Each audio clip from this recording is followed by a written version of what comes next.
At every stage along the way, Donald Trump, whether by zealotry or by a sort of tender-headed ability to be duped and persuaded and manipulated by Vladimir Putin, does not seem to want to pick a fight with the Russian side.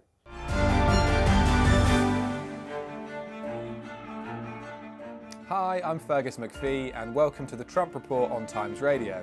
A reminder, you can watch us every day, Monday through Friday, on Times Radio's YouTube channel. But today, I'm delighted to say that joining me is Michael Weiss, investigative journalist and editor of the Insider. Michael, thank you so much for coming back on the show. Pleasure to be back, Fergus. Well, we are talking today after Donald Trump and Vladimir Putin spoke to each other on the phone yesterday in a call that lasted around 2 hours and which Trump said went very well in a post on Truth Social. He said Russia and Ukraine would immediately start negotiations toward a ceasefire and that Russia wanted to do large-scale trade with the US when the war was over in what would be a tremendous opportunity to create massive jobs and wealth. Now, if you're President Zelensky or a European leader hearing those words, what are you thinking? Well, the reporting suggests that European leaders were shocked that Trump had this takeaway from a call, which, if you look at the Russian readout of that 2 hour and 5 minute exchange, it's quite prosaic and non-committal. And the only substantive thing that the Russians say was agreed to is another prisoner exchange of 9 POWs for 9 POWs.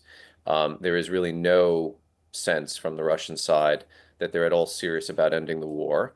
And I mean, keep in mind, as of a week and change ago, the US and the EU had agreed that Ukraine has come to the table, consented to a 30-day ceasefire to start immediately. And if the Russians did not do the same, that there would be crippling sanctions imposed on Russia, including a package cobbled together by Senator Lindsey Graham, who's one of the principal Trump whisperers in Congress, which he's described as having over 80 senators on board, a veto-proof majority. And we don't know quite what the details of that sanctions package are, but they're said to be almost nuclear. So the deadline came and went. The Russians did not agree. Putin famously got up in the middle of the night and sort of had this seemingly improvised notion of let's restart talks in Istanbul. Of course, Trump seized on that, scuppering his own proposal of a ceasefire with conditions of what would happen if the Russians don't agree. And then the Europeans and Zelensky went along with that. When Zelensky saying, I'm happy to meet Putin face to face in Istanbul, the Russians said, no, thank you. They sent a low-level delegation. And the only thing that came out of that was, again, a prisoner exchange. So it's very clear, Fergus, the Russians are biding their time. They are dragging out this process. In fact, their policy is process. The longer this goes on, they believe, the more chance they have to regenerate their forces, to prepare for what looks to be a coming summer offensive where they aim to take more territory, although their ability to do so is deeply questionable. But at every stage along the way, and I mean, I think now we have more than sufficient evidence to make this assessment. At every stage along the way, Donald Trump, whether by zealotry or by a sort of tender-headed ability to be duped and persuaded and manipulated by Vladimir Putin, does not seem to want to pick a fight with the Russian side. For him, the obstacle has been Ukrainian intransigence on this issue, although he's become a little less obnoxious and aggressive with respect to attacking Zelensky personally and the Ukrainian side. Not much, but a little. But for him, there's a grand bargain to be had. Putin is the best friend the Americans haven't made yet, and he is convinced that the force of his own personality is what's going to win out here. Now, there's two ways to read the tweet that you just read. One, he's about to sell Ukraine out and sort of inaugurate this era of, it's beyond a reset, right? It would be rapprochement, if not strategic realignment with Russia, lift all sanctions, welcome back Russian trade, open Russian missions in the US, which of course means bringing in Russian intelligence officers, which the State Department and the FBI at great expense kicked out at the start of the full-scale invasion in 2022. But there are problems in place here. There are obstacles, things that Donald Trump cannot himself unilaterally do. And I think that's going to be a source of great frustration to himself. Lifting sanctions on Russia, the most substantive ones, requires the consent of Congress. This was locked in at an early stage, including the outgoing President Biden, to ensure that, with the stroke of a pen, Donald Trump could not undo several years of policymaking to contain and deter Russia. It's not by no means a foregone conclusion that Congress will simply roll over and say, sure, let's lift all sanctions. Let's bring Russia in from the cold in the absence of the end of this war, right? We will give them everything and they will give us nothing in return. Seems to me a bridge too far, even for a Republican Party that is deeply enthralled to this autocratic president. And then there are other considerations. And sorry, I'm going on a bit long here, but I just want to get this point out. If you strip away the noise, if you strip away the rhetoric, if you strip away Donald Trump's, as I say, sort of endless fascination with the prospect of making nice with Putin, the thing that matters most to the Ukrainians now, and I think this informs a lot of their decision making, is, are we going to continue to receive American kit and intelligence?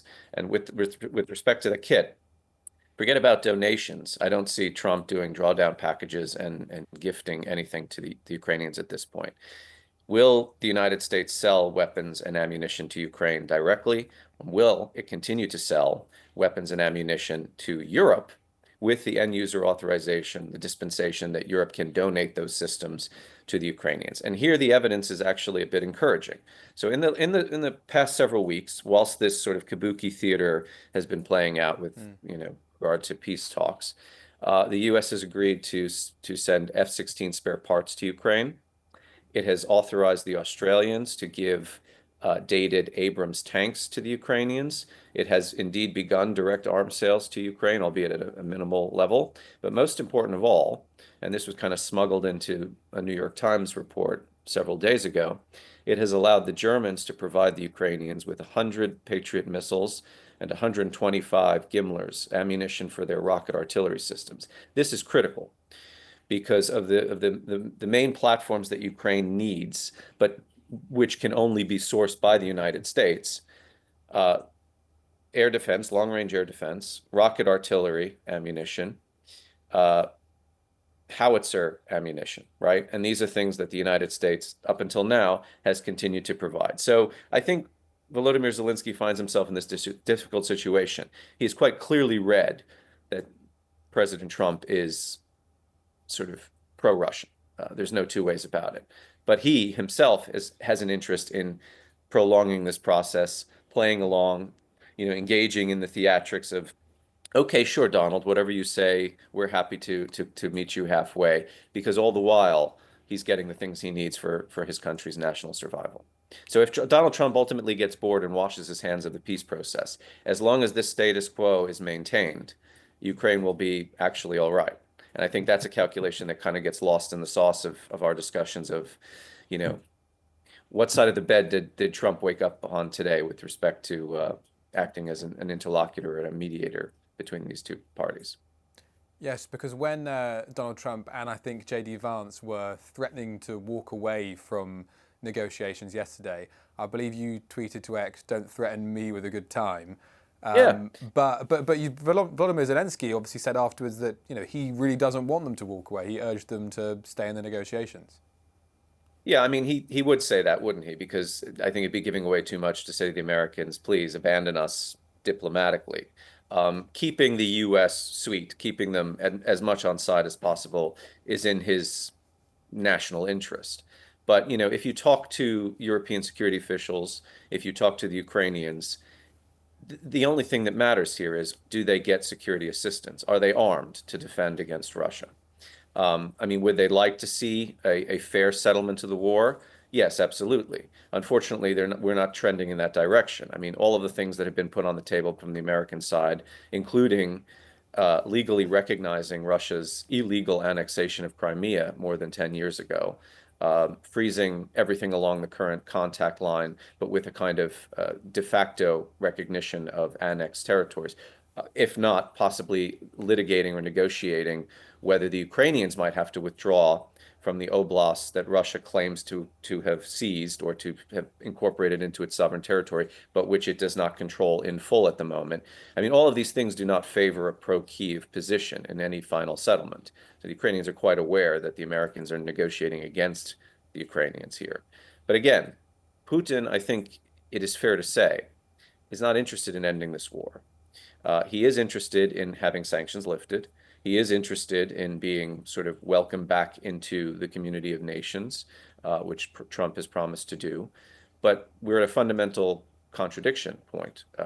He doesn't want to stop. I mean, his ambition of controlling all of Ukraine, not necessarily with tanks parked everywhere in the territory, but certainly political control. I mean, remember, one of the things being negotiated or discussed at Istanbul was essentially regime change. Putin would not go and meet face to face with Zelensky because he, as he has said many times, does not recognize Zelensky as a legitimate president. So if your starting point is, I have no interlocutor on the other side because I don't, I don't legitimate them, I don't recognize their right to exist. Well, you can see how peace talks would come proper. So I think Trump is becoming a little bit frustrated, and if not exasperated. And it was quite interesting. You know, you mentioned J.D. Vance.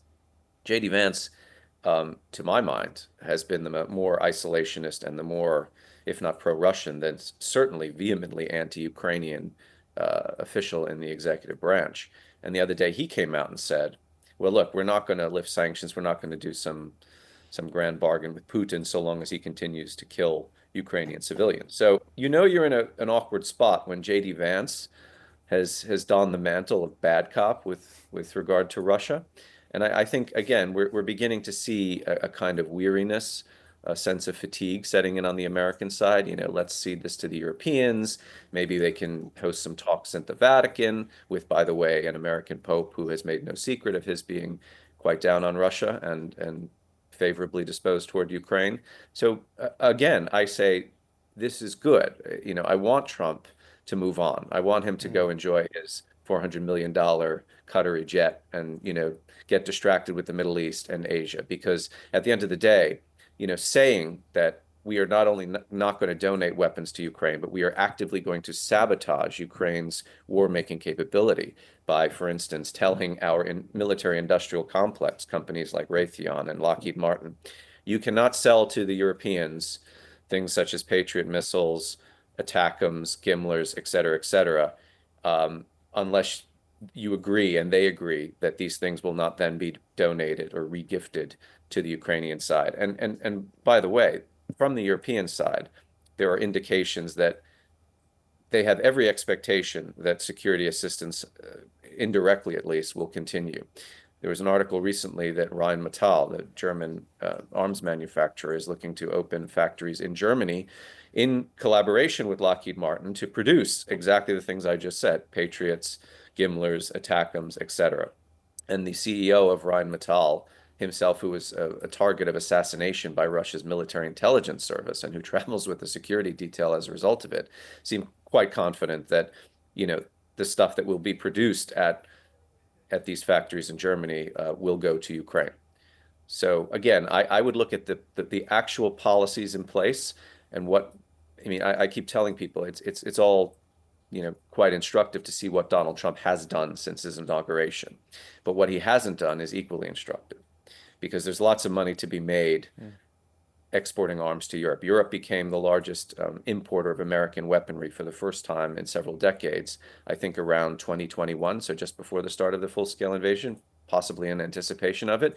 So for the first time, they eclipsed the Middle East as our largest buyer. Is Donald Trump really going to shoot himself in the face and tell, you know, this massive, massive military industrial complex, sorry, game over, you can't do that because, you know, I really just like Vladimir Putin that much? He might, but it's going to be a heavy lift even for somebody such as himself. Well, I'm glad you mentioned that because after it was announced about those ceasefire discussions yesterday, of course, Dmitry Peskov came out straight away and said there are no deadlines and there cannot be any.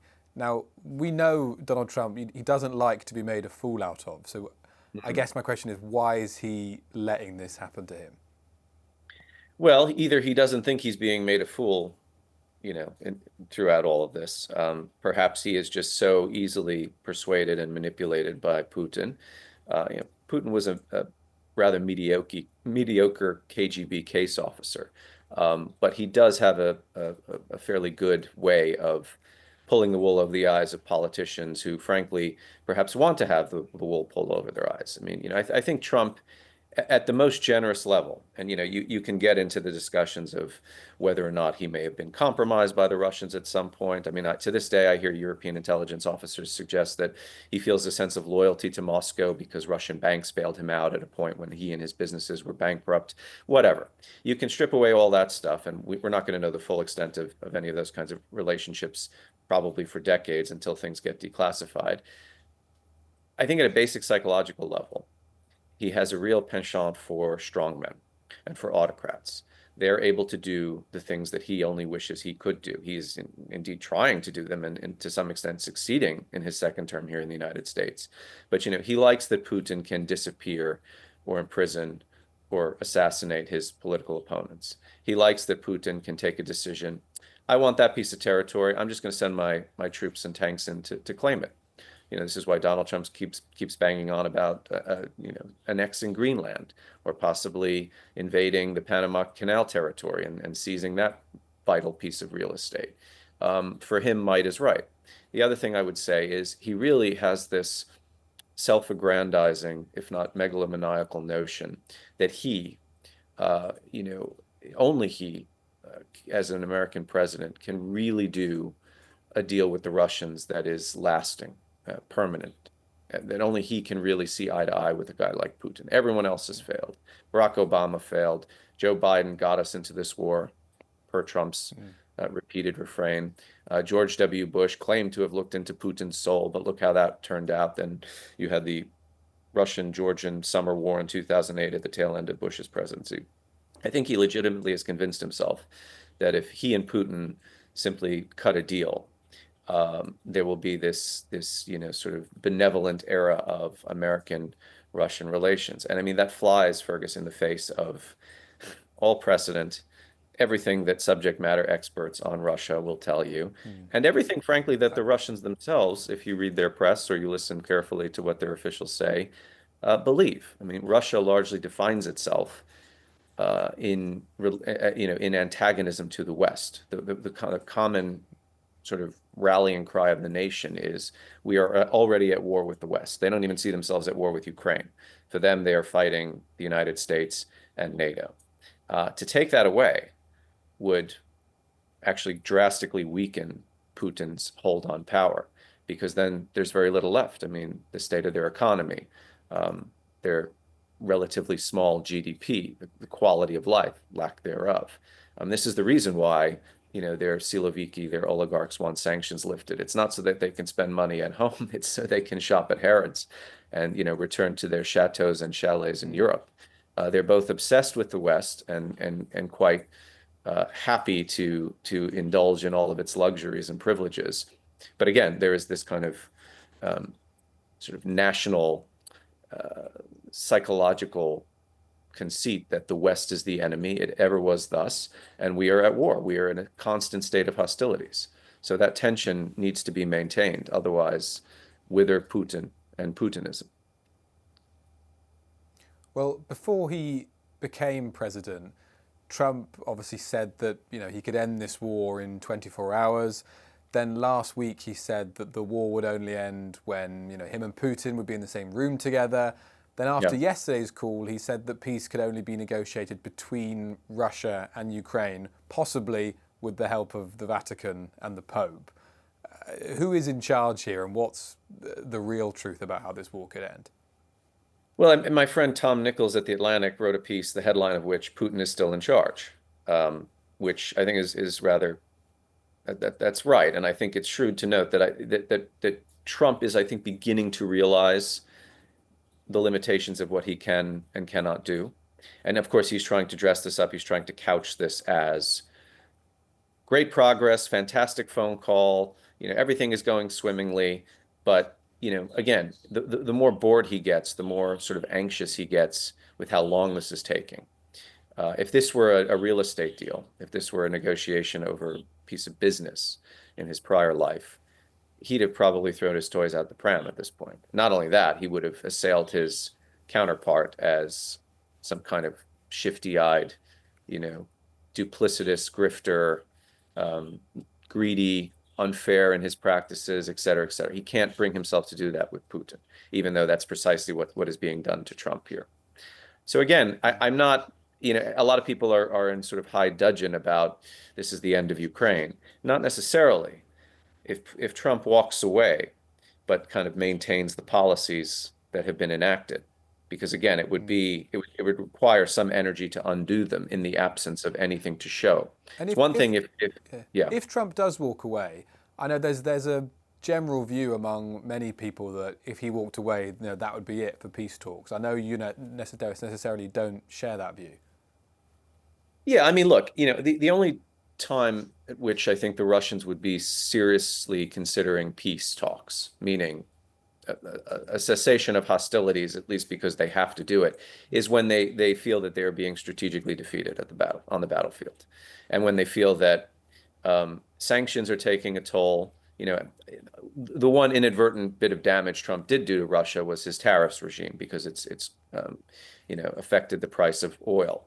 The Europeans just announced their 17th sanctions package today, largely going after the so-called shadow fleet and other sort of hybrid operations that the Russians are engaged in all across Europe. I mean, don't forget, when I say that they believe that they're in a state of war with the West, it's because they are. I mean, they're responsible for assassination attempts. I mentioned CEO of Rheinmetall, sabotage operations, including arson, bombings of military facilities or soft targets such as shopping malls, IKEA warehouses. I mean, some of these things have just been adjudicated already, and we know, and some of the work that we at the Insider are doing, we can attribute these attacks to the GRU, Russia's military intelligence service.